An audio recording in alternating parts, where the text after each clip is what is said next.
Carl Lang, and today's topic that he will be helping us get some more understanding of is phlebotomy. Carl, from Advocate Aurora, please tell us a little bit about yourself. All right. Thank you, Devana. My name is Carl Lang. I am the phlebotomy training program coordinator for Advocate Aurora, as well as I do teach the course as well.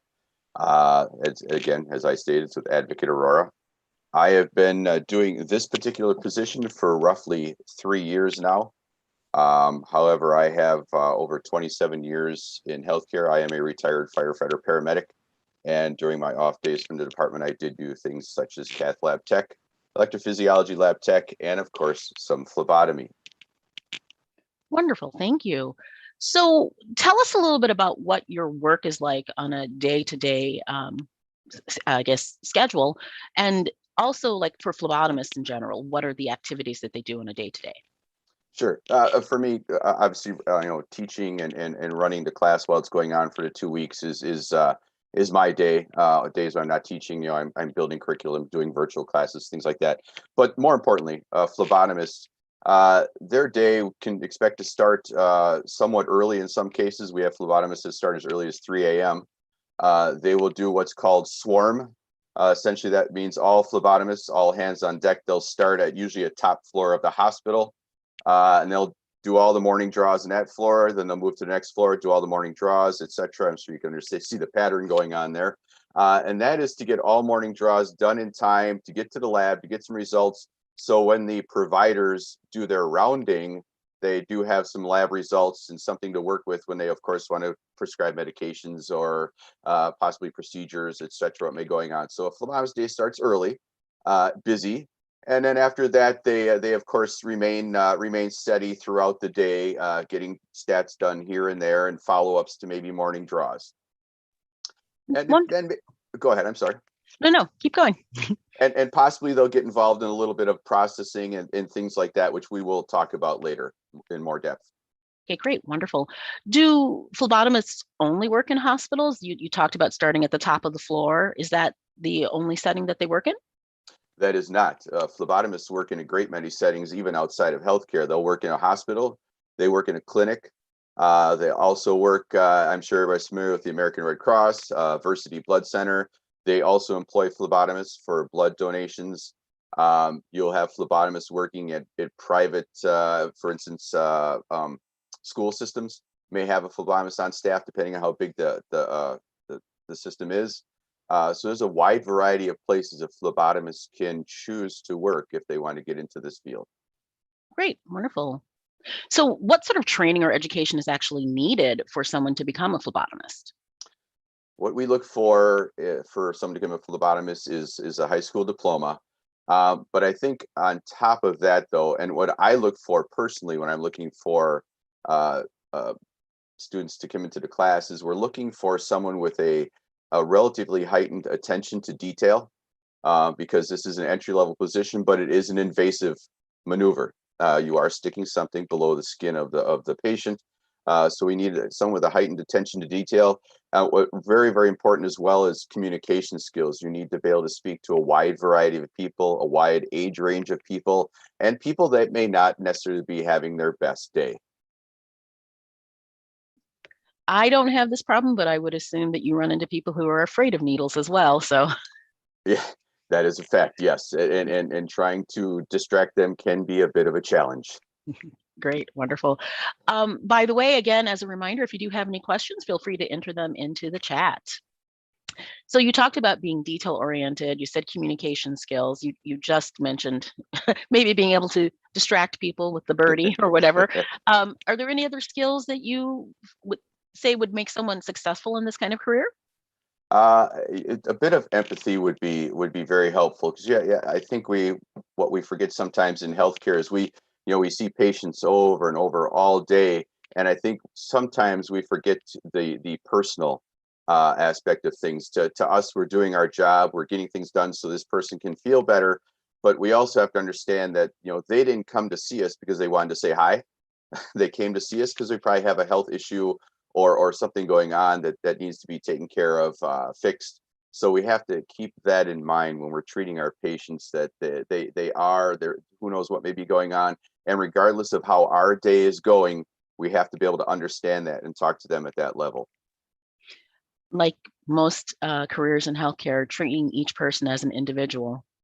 That is absolutely correct. If you're able to pull off making each patient think that they're your only patient of the day, you are a success. That that is so true.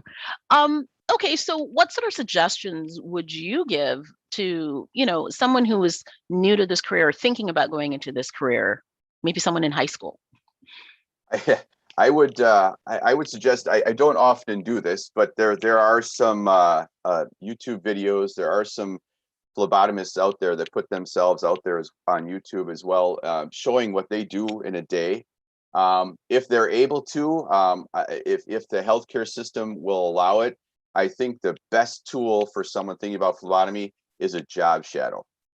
If they can do a job shadow, and if it's agreeable to the healthcare system, I think it's a great time. And you don't have to spend all 8 hours. I think you anywhere from 2 to 4 hours with a phlebotomist, you get the idea of what goes on. I think a lot of people think it's the same thing all day for a phlebotomist. There couldn't be anything farther from the truth. It is a wide variety of tests they perform, and I think that job shadowing would really give someone a good idea if that's for them. Great, wonderful. We did have a question that came in that actually kind of ties into, one of the questions that we were going to ask, which is really, what is the hardest part about being a phlebotomist? This is going to sound like an interesting and kind of a answer, non-answer, but the hardest part about being a phlebotomist is everyone wants to help and everyone wants to do their best. There are instances, and this happens to everyone. I don't care if you've been doing phlebotomy for 2 hours or 20 years, you're going to have an instance where you may not be successful. The hardest thing for a phlebotomist to get over is not having a successful stick, because that's what we do for a living. And I explain to students when I have them in class that it's going to happen. It's not something about if, it's only about when will it happen. So they have to be able to get over that and move on and just keep using the skills that they have gained as a phlebotomist to get past that. That, I think, and maybe the other thing, maybe very, very sick people, very, very sick children, infants, those sometimes you really have to kind of take that deep breath and get at it and understand what you're doing is going to help that person. Try not to get caught up in what their issue may be. Just do what your job so that it may help them. Great, wonderful. So, is what do you find to be the most exciting part or the most engaging part of your job? What do you like most about it? Talking to some of these patients, I will have to tell you, I never broke the century mark as a phlebotomist. The oldest person I ever did a venipuncture on was 99. I could not get to 100. And some of these folks, whether they be 99 or 9, the conversations and the engaging moments that we have while we're doing, of course, we don't have them for very long. It's a short process, of course. But it's just getting to know these people, hearing their stories, especially the older folks, and listening to some of their stories from when they were young and what they had done. It's very rewarding. And the best part about that is usually after a conversation, you get the best compliment a phlebotomist could ever get. And the patient says, well, I didn't feel a thing. You have done well, if that is what happens after you're done with your job. That is true. Those have been my best phlebotomy visits. So what do phlebotomists wear? Do you guys wear scrubs? Do you wear the little white coats? What do you guys wear?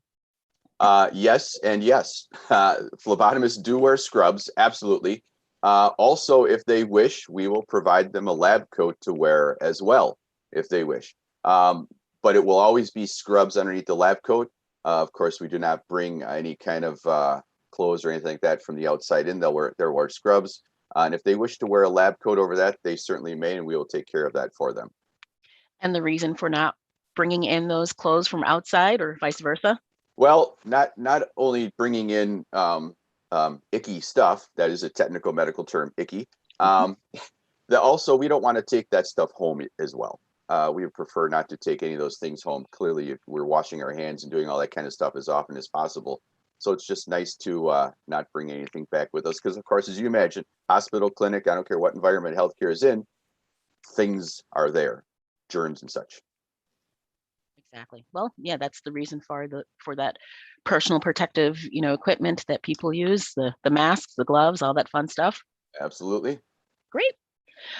You mentioned about being in the hospital and, it being a kind of a quick procedure, kind of in and out. But do you get an opportunity to see a patient regularly? Yes. In a hospital setting, that if you could see a patient literally every 2 to 4 to 6 hours, depending on if they have some time draws. Uh, Probably see the patient at least once a day for their duration of their hospital stay. Because of course, labs are taken often so that we may properly dose, properly medicate, so they can go home. So during their course, you will actually get to know the patient. You'll actually probably get to know a little bit about their family as well. Do they have a dog? Do they have cats? Kids? Grandkids? It does get to a personal level, even though it's a short time we spend with that. It's a very good quality time as well. You actually probably do want to ask some questions and get to know the person who's about to poke you.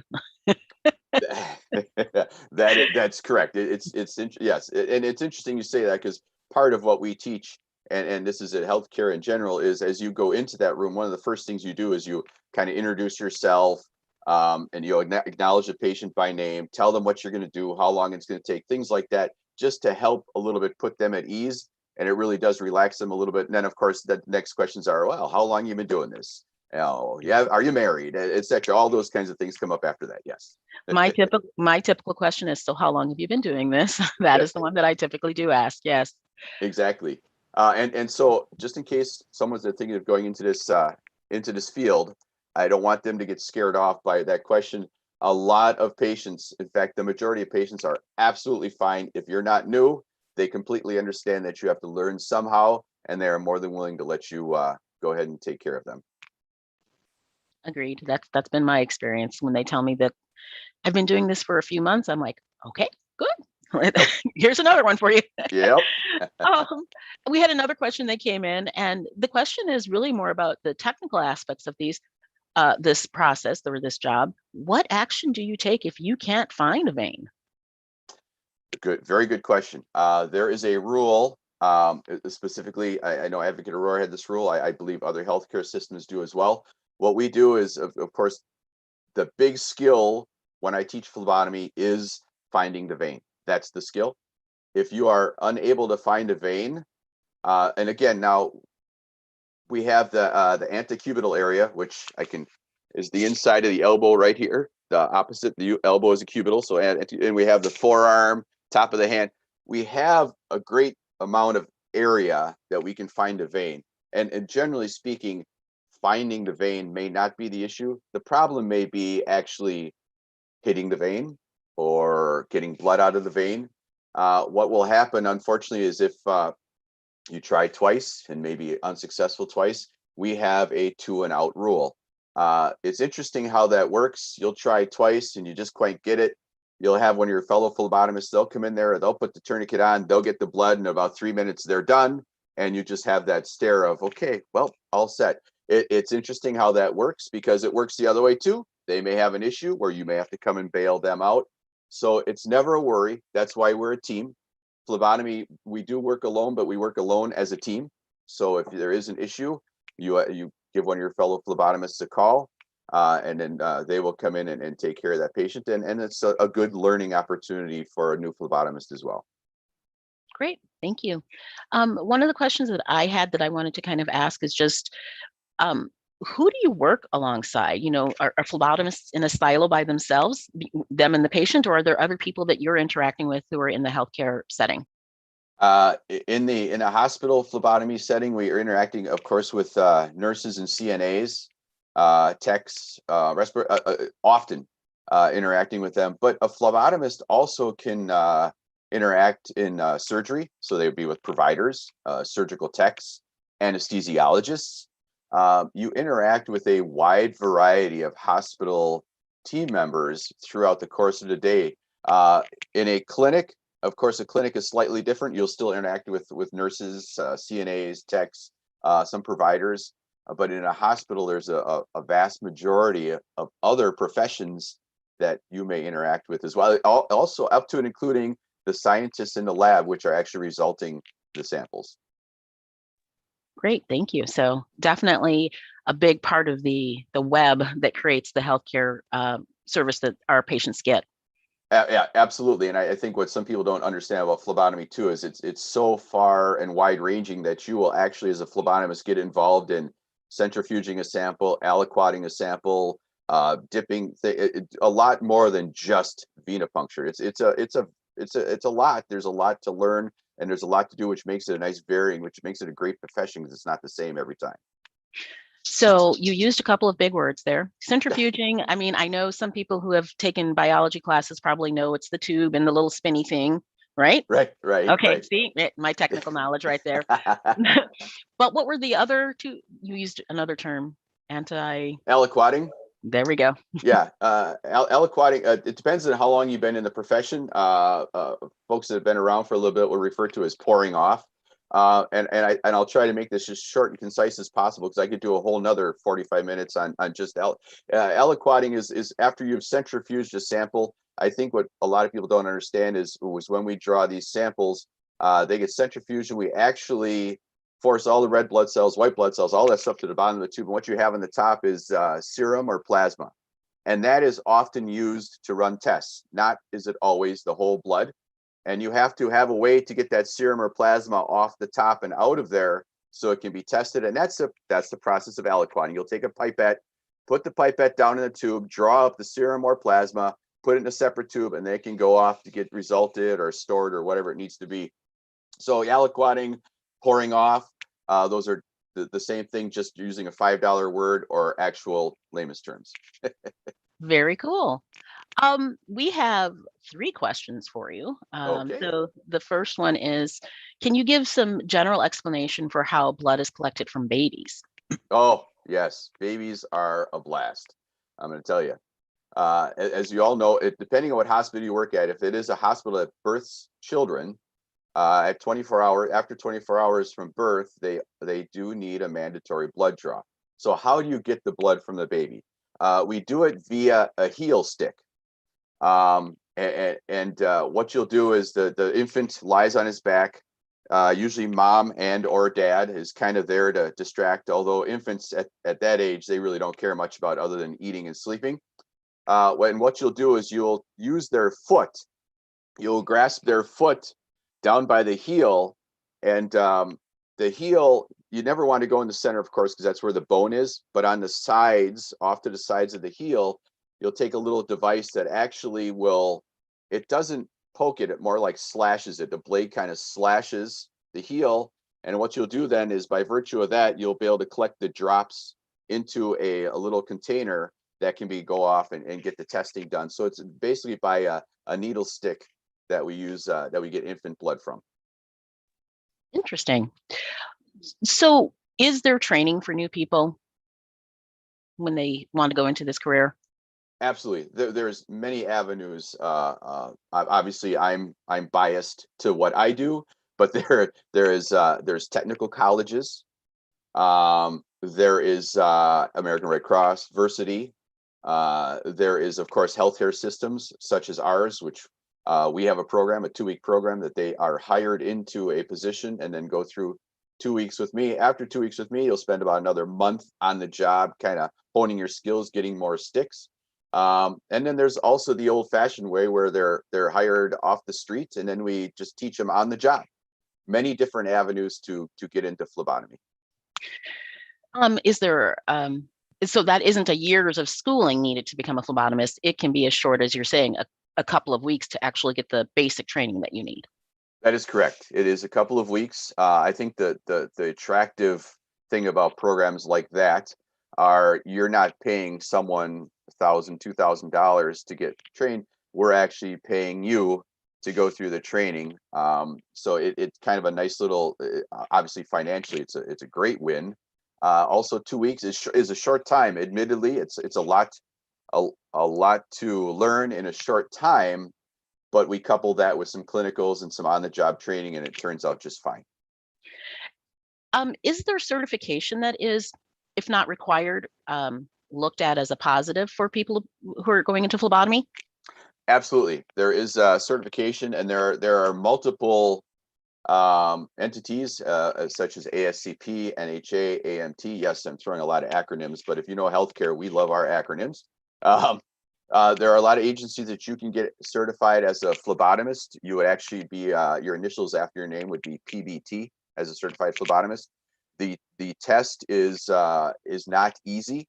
It is a tough test. I usually tell students that go through a program to not even attempt the test because it is expensive. Not attempt it to at least a year on the job, because there are very particular questions. There are also questions about processing, about aliquoting and centrifuging, what we had just kind of touched on a little bit. Questions about that. There are questions about individual tests. So I always advise them wait at least a year and then go online, do some sample questions, maybe order a book to study out of. Wisconsin does not require you to be a certified phlebotomist, but there are other states that do. So it is an option if you wish to choose that. With the last question that we have here, you can let me know. The question is, what are the various tube colors used in phlebotomy, and what do they indicate?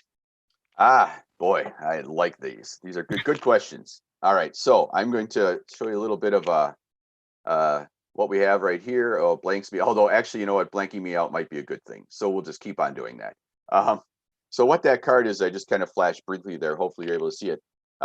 It's called the order of draw. We do have an order of draw. The order of draw starts with blood cultures. Blood cultures are always done first. Then after that, tubes are done, and I'll just go through this quickly because, of course, we're not teaching the class here. We're just talking about it. It goes blue, gold, red, light green, green, lavender, pink, and gray. The reason that we have an order of draw is not because a bunch of us got in a room and said, hey, how can we mess with these students and give them one more thing to memorize? It is due to additive carryover. And just briefly, again, this could be a whole nother half-hour topic. Each tube, with the exception of white, each tube has an additive sprayed inside. It could be an anticoagulant, could be lithium heparin, could be sodium heparin, could be EDTA, it could numerous things. And the reason for the order of draw is because we do not want to draw, say, an EDTA prior to drawing an anticoagulant tube, because if there is a case of additive carryover, it can kind of mess up the analytes like the potassiums, the calciums. It can make everything look a little. So what will happen then, of course, is when that gets resulted, provider looks at that and goes, oh my gosh, they're low on potassium. When that may not be the case, it's because we didn't follow the proper order of draw, and now the sample is not the quality it should be. And that's, of course, the reason we have the program that we do.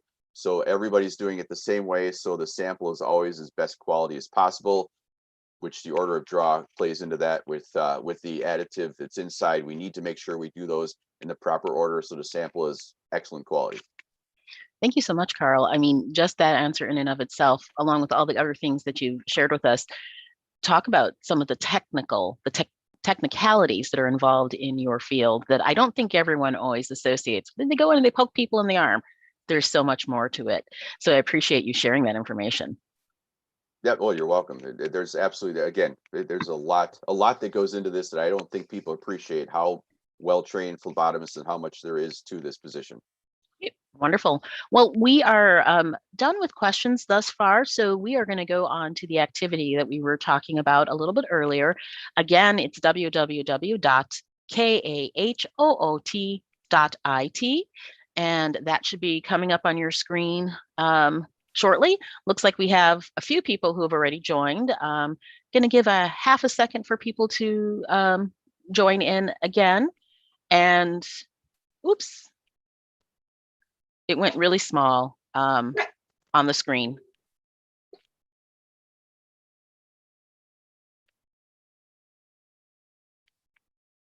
There we go. The PIN number that you're going to use is at the top of the screen. It is 571-0613. Again, when you get to the screen, that is the PIN number. It is 571-0613.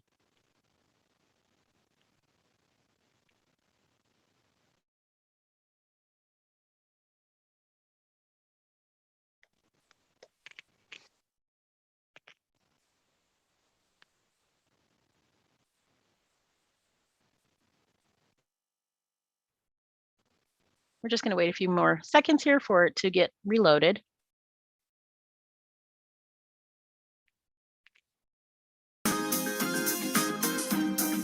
Okay.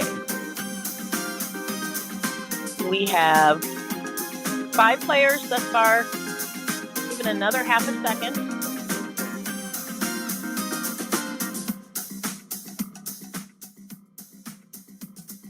Let's see. Well, why don't we, oh, there we go. One more person joined. Let's see if anybody else would like to join. Give you another 30 seconds or so.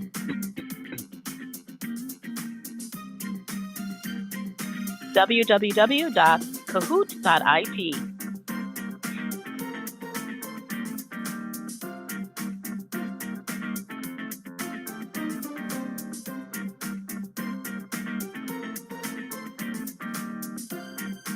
Jennifer, do you want to start?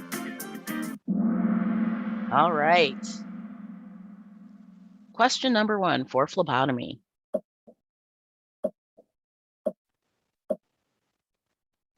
True or false? I can only work in a hospital as a phlebotomist. You have 15 seconds to enter your answer.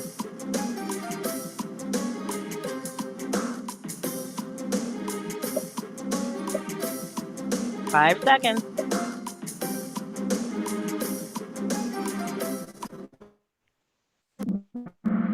The answer is false.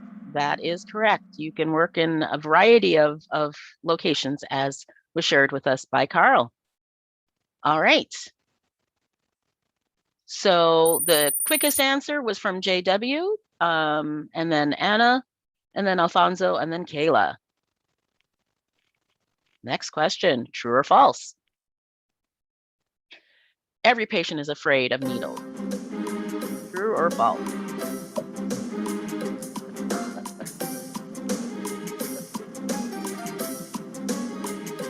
Five seconds.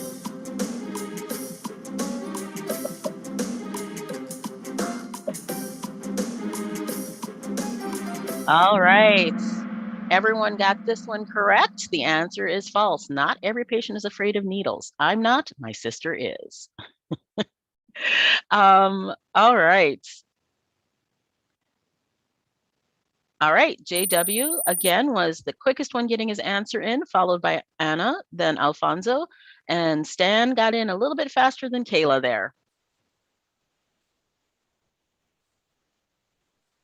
What age range of patients do phlebotomists see? Children, adults, all ages, or geriatric? Again, children, adults, all ages, or geriatric?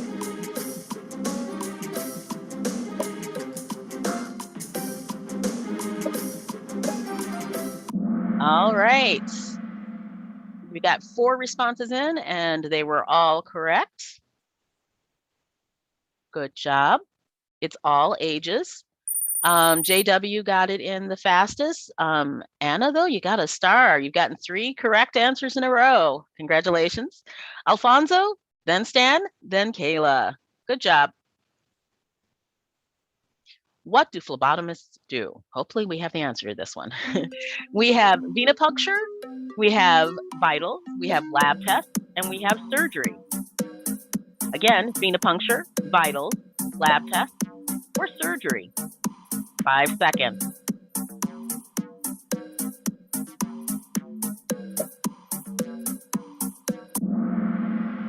All right, so the right answer is venipuncture. I can see why lab tests was one that kind of snuck in there a little bit, but vitals and surgery are not done. But venipuncture is the main activity that phlebotomists do. They don't typically actually do the tests themselves, I believe. And Carl, you can correct us on that when we get to the end here.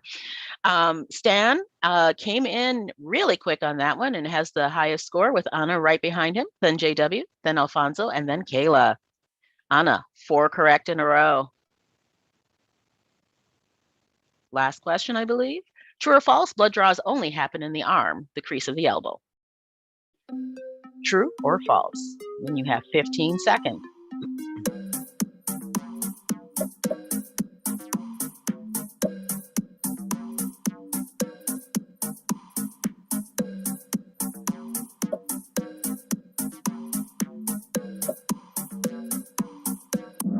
right.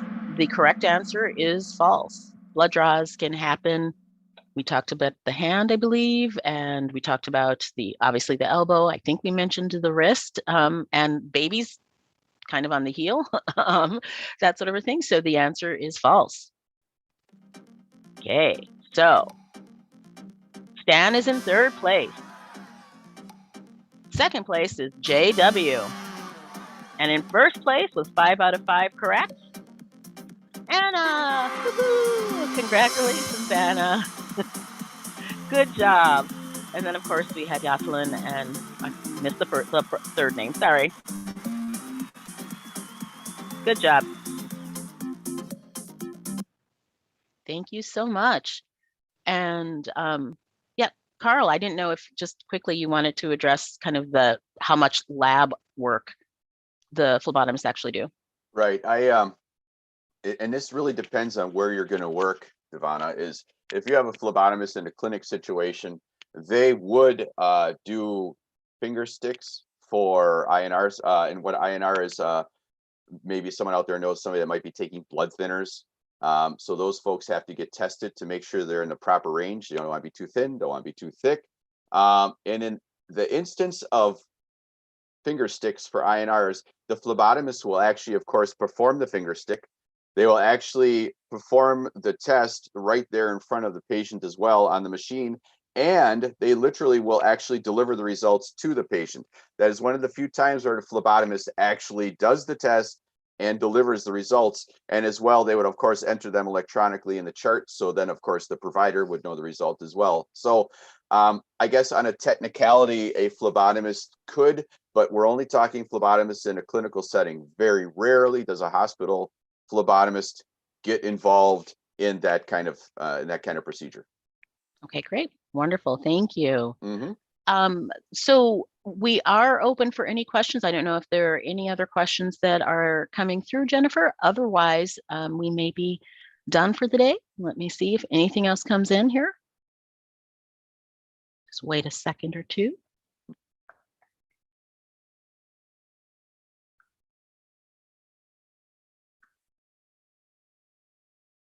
I know there is a little bit of a delay from where our visitors are typing information. Let's see. Well, in any case, I do want to thank you, Carl, for taking time and sharing your knowledge. You enjoy what you're doing and are excited about what you're doing. And that is one of the best ways for people, I think, to learn about a field is to speak to someone or hear from someone who has a true appreciation for what they're doing and how important the work that they're doing is.